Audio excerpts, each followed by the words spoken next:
Pro Football Hall of Famer, Mr. Raider in many ways himself, Tim Brown, joining the Rich Eisen Show. How are you, Tim?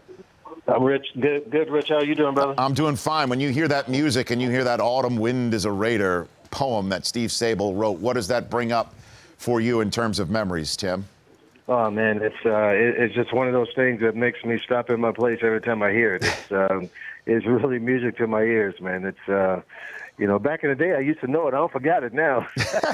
I got to get it back. Yeah, I guess that was required knowledge for exactly. a Raider to know that, especially since Al Davis loved the poem so much, and he said it epitomized the Raiders. And in many ways, you too do as well, Tim, from your time there with the Oakland Raiders and the L.A. Raiders. So your thoughts on finally being a Pro Football Hall of Famer as a Raider, Tim?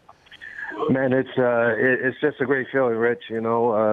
I've obviously looked forward to this for a few years, and disappointed a couple years, but to have this happen this year, man, it just seems like perfect timing. I know I wanted it 2 years ago, 3 years ago, 4 years ago, but it seems like this year just was the right timing, man, and I just couldn't be happier. What were you told about all those years where clearly you have the numbers? You have the support to get in the Pro Football Hall of Fame, but just not enough support. What were you told through that time, Tim?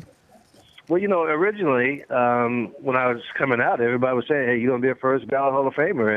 And when Jerry decided to retire at the same year, I was still being told I was going to be a first ballot Hall of Famer. So I didn't know how the process worked. I didn't know that they didn't do two receivers. So when it didn't happen that first year, you're crushed, man, because that's you're going by what the media has told you.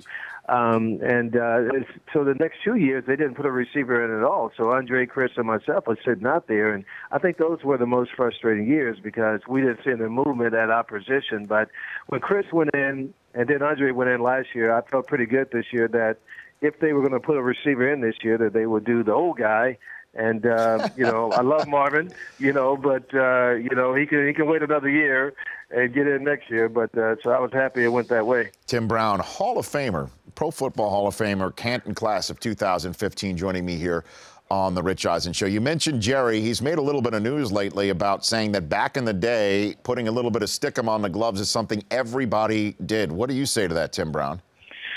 Well, I don't know. I've been asked about that yesterday, and I'm trying to figure out exactly what Jay. I guess I need to call him and figure out what he was talking about because I know it couldn't have been the stickum that Fred Biletnikoff and those guys used back in the day because that wasn't in the locker room anymore. But I did see the guys every once in a while. They would use that adhesive spray that the trainers use for our ankles. They would use that because sometimes those gloves had some slick stuff on them, and they would just use that to get it off instead of using water. So I don't know if that's what he's talking about or not, but I lockered next to Jerry for 3 years, and I never saw what we call stickum in his locker. That's for sure. Yeah, Tim Brown, Hall of Famer, joining me here on the Rich Eisen Show. What are your thoughts on the current state of the Oakland Raiders, Tim? I'm pretty excited, man. I think Jack is the right guy for the job. He's the guy who has experience as a head coach in the NFL. Unlike the last couple, 2 or 3 coaches I think the Raiders have had. But so I think from that standpoint, with the coaching staff that he's putting together, these guys, they have some young guys to build on. Certainly they have to bring in some help. I think if they can do that, man, it's going to be okay for the Raiders, and they should be able to challenge, in the AFC West. I think they play really good football, especially at certain times. Defensively, they play really good football most of the year, but offensively, they need some weapons, man. Hopefully, they can get that done. What do you think Al Davis would say if he heard the words Tim Brown, Hall of Famer? I think he would be shocked in a very positive way, because after the way my career started, I had a great rookie year, but then I got hurt. He told me one time in 1990, I'll never forget this, when I came back, he said, "I want you to be the best third down receiver, punt returner to ever play the game." And I was like, oh, wait, what about first and second down? But, his plan for me was and that's what I did for 2.5 years. I only played third downs, and I returned punts. And not until Mervin Fernandez got hurt did I get a chance to start. And and in middle of 1992 it was. So, yeah, I think he would be, pleasantly surprised and shocked that it happened, because I don't think that was the plan for me to, end up with 1,000 receptions. But at the same time, he wanted me to be one of the best players to ever play the game. Do you know who's going to present you yet, Tim?